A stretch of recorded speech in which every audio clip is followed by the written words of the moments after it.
Magandang araw uli sa inyo. Ako si Napster at ngayon aayusin naman natin yung MN86 shock absorbers. Upgraded na itong mga to, no? Hindi ito yung original. Mas mahaba to ng konti kesa dun sa original at mas malambot yung springs niya. At the same time, oil-filled yung shock absorbers na to. Yung original kasi ng MN, matigas yung springs, tapos hindi pa siya oil-filled. Mas maganda yung mga oil-filled shocks kasi mas smooth yung damping niya. So ngayon, titingnan natin kung okay pa itong mga shock absorbers na to. Kasi makikita nyo, madumi sila pero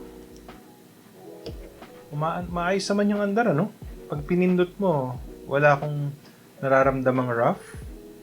At parang nasa tama lang yung kanyang spring tension. Na-adjust ko na rin kasi ito noon. So siguro linisin na lang natin. So, ang una kong gagawin, tatanggalin ko lang muna yung mga springs dun sa shock absorbers. So, tatanggalin ko lang, hindi ko alam kung anong tawag dun, yung plastic na mahawak sa spring. Hinila ko lang para matanggal siya mula dun sa shaft ng shock absorber. Tapos hinila ko na yung spring. Okay? Next naman na gagawin ko, lilinisan ko lang yung labas kasi medyo marami nang naipong dumi. So, nililinis ko lang yung labas para bukod sa malinis, hindi papasukin ng dumi yung shock absorbers pag binuksan ko. Okay, so next na gagawin ko ngayon, tatanggalin ko yung mga takip kasi maya-maya i-drain ko yung oil niya kasi madumi na, Yan, papakita ko sa inyo. Lalagay ko sa isang tissue. Ayan, napakadumi na niya. So, tama-tama, papalitan ko na rin. So, di-drain ko lang. Hindi naman kailangang sobrang ifa-flush pa natin yung lumang oil, Basta ang important, matanggal lang karamihan ng oil na nandyan. Ang nilalagay ko dito ngayon is 1,000 weight na oil. Kasi yan yung meron ako. Tsaka medyo malaki kasi yung butas nung yung damper sa loob. Kaya kahit heavyweight na yung ilalagay kong oil, mabilis pa rin umandar yung spring. So ngayon ginagawa ko lang, pinapump ko lang ng konti taas baba yung spring, yung shock absorber para mawala yung mga bubbles. Tapos mapapansin nyo, tingnan mo, pag tinulak kong ganyan, bumabalik. So either meron pang natirang hangin sa loob yan na hindi na ilabas ng maayos, or baka medyo sobra ng oil yung nilagay. Okay, so ang gagawin ko, bubuksan ko siya, tapos babawasan ko lang ng kapirasong oil para lang ma-check kung yun nga yung cost nung pagbalik niya. Okay, bawasan ko lang ng konti. Tapos, pag isasara ko siya, dapat nakatulak yung shaft para nasa tamang position siya. Okay, so ganun din ang gagawin ko sa iba. Yan, mukhang okay naman. Pagka pinutulak ko, hindi siya bumabalik. So, okay na yan. So, ganun ang gagawin ko dun sa natitira. Okay? Just make sure na walang bubbles na lumalabas. Alright? Ngayong tapos na yan, pupunasan ko lang yung mga spring kasi may mga konting dumi na siya. Tapos, mga mga mahaba actually itong spring na to na pinutol ko dati. So, ito tinuwid-tuwid ko lang ng konti yung mga dulo kasi nung pinutol ko noon, hindi siya ganun ka ayos yung pagkakaputol ko. Okay, so ngayon ibabalik na natin. Yan, madali lang. Gagawin mo lang yung reverse ng ginawa ko kanina. Babalik ko lang yung spring, ayan. Okay?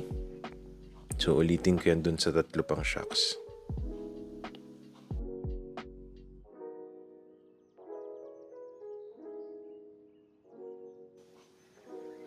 Okay, ngayong na-assemble ko na yung 4 na shocks, ibabalik ko na sila sa RC. Madali lang naman, nung unang video ko, tinanggal ko sila. Ngayon, ibabalik natin. Okay? Just make sure na mahigpit yung mga screw at tama yung pagkakalagay.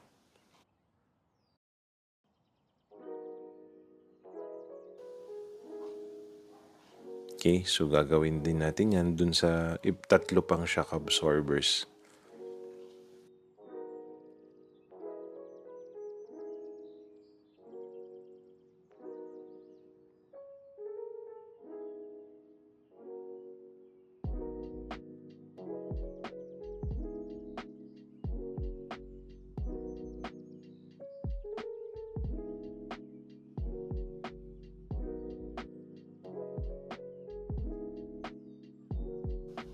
Okay, so yan na yung last.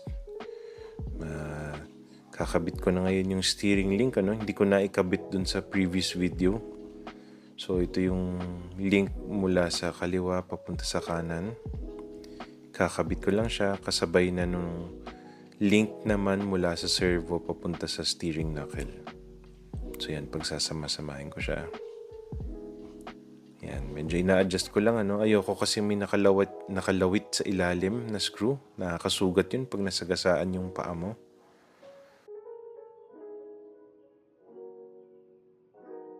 So ayan, naayos ko na yung shocks. Nalinis ko na, napalitan ko ng oil. Tapos naayos ko yung isang, hindi ko alam kung anong tawag doon, yung kinakabitan ng spring. So mas maayos na siya ngayon. At naikabit ko na rin sa RC. At nakabit ko na rin yung gulong.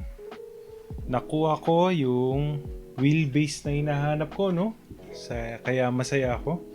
Yan yung in-expect kong wheelbase. Konting adjustment pa siguro, no? Para mas maganda yung suspension niya. Pero, ayan na siya. Nabuo ko na. Na-testing ko na. Umaandar na siya. Siguro papalitan ko ng wheels. Hahanap ako ng wheels na mas mabigat. Pero kasing kitid lang nitong wheels na to, no? Napili ko kasi yung wheels na to dahil makitid sila. Kaso ang gaan nila. Importante sa mga ganito, mabigat. Pwede ko naman lagyan ng wheel weights, pero kung meron akong ibang ipapalit dyan na kasya naman dito, wala namang problema. Isa-swap ko na lang. So ayan, sana sa susunod na video makita niyong umaandar na to sa trail o sa competition. Muli, si Napster to at ako'y nagpapasalamat sa inyo sa pagsubaybay sa aking MN86 Repair Series. Paalam!